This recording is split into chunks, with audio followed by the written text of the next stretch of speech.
레알 마드리드에선 경기당 한 골 이상 기록한 엄청난 스트라이커였던 크리스티아노 호날두, 현재 세계에서 가장 몸값이 높은 선수로 알려진 도르트문트의 제이든 산초, 그리고 현재 대한민국 최고의 선수인 토트넘 핫스퍼의 손흥민. 축구의 과거, 현재, 그리고 미래와 같은 이 세 선수의 공통점이 뭔지 아시나요? 바로 팀의 감독이랑 코치진과 별개로 개인 코치를 활용한다는 것입니다.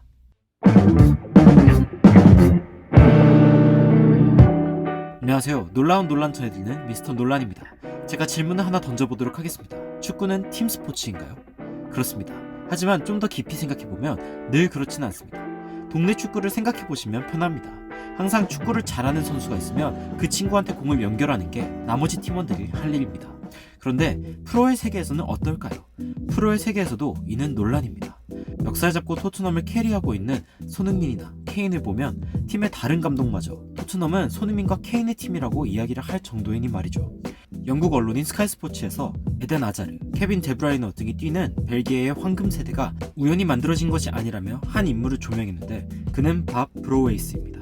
그는 유스계에서는 엄청나게 유명한 인물인데 그가 축구에 대해서 이런 말을 남겼습니다. Youth football is not a team sport. 유스 축구는 팀 스포츠가 아니라는 말인데요. 거기에 덧붙여 이렇게 말했습니다. 이는 개인의 스포츠이다. 이러한 경향성은 유스뿐 아니라 성인팀에서도 짙어지며 축구를 보는 시선이 바뀌고 있습니다. 최근 스카이 스포츠에서는 떠오르는 신예 제이든 산초와 지나간 전성기 호날두를 예로 들며 어떻게 1대1 코칭이 현재 부흥기에 이르고 있는지 설명하는 기사가 올라왔습니다. 기사에 따르면 현재 최고의 유망주로 평가받는 제이든 산초는 15살 때부터 이미 와포드에서 주목받는 신인이었으며 당시 코치인 루이스 랑캐스터는 산초를 1대1로 지도했습니다. 대부분 팀의 지도를 받는 데서 그치지만 유망한 선수들은 따로 관리를 받게 되었기 때문인데요. 셰필드 유나이티드 아카데미에서 자라 현재 메뉴 수비의 주축인 해리 맥과이어 역시 당시 개인 세션 훈련을 따로 지도받았습니다. 클럽의 유망주로 따로 지목받아서 말이죠.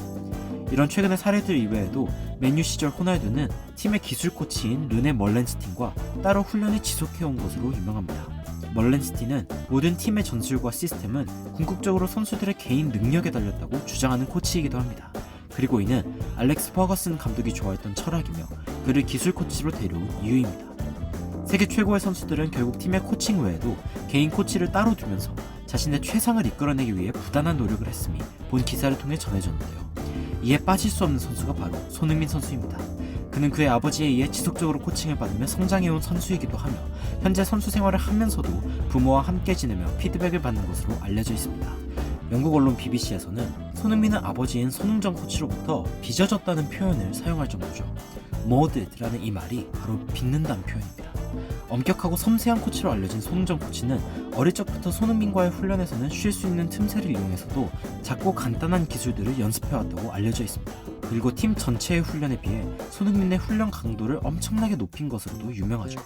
손흥민이 자신의 성공을 언급할 때 자신의 아버지를 자주 언급하는 것이 단순한 겸손이 아닌 그의 성공의 주요 원인 중 가장 분명한 한 가지 요인이기 때문입니다.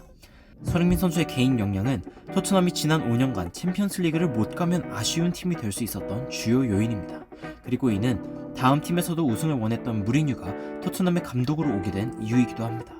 그는 손흥민과 케인을 놔줄 생각이 없다는 것을 여러 차례 분명히 하면서 새로운 영입들을 물색하고 다음 시즌 우승이란 분명한 목표를 향해 나아가고 있습니다. 그리고 손흥민은 이러한 목표를 이루는데 빠져서는 안 될 재능입니다. 무리뉴는 늘 자신이 작은 스쿼드를 원한다고 주장해왔던 인물인 만큼 손흥민이 무리뉴와 함께하는 무리뉴의 2년차가 험난할 것은 분명히 예상되는 바입니다. 하지만 전성기의 손흥민이 모든 것을 걸고 한번 해볼 만한 싸움임에는 틀림이 없습니다.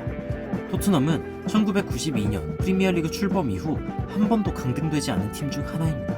프리미어리그 출범 이후 16-17 시즌 준우승이 최고 성적인 토트넘은 손흥민과 함께 새로운 역사를 써내려간다면 손흥민은 토트넘을 말 그대로 멱살 캐리한 역사가 빛나게 될 것입니다. 물론 빅클럽으로 이적하여 그 명성에 걸맞는 클럽으로 이적하는 것도 아름다운 꿈이지만 수많은 이름들 중 최고로 기억될 수 있는 기회가 손흥민 앞에 와 있는 것 역시 분명한 사실입니다. 지금까지 놀라운 논란 전하고 미스터 논란이었습니다.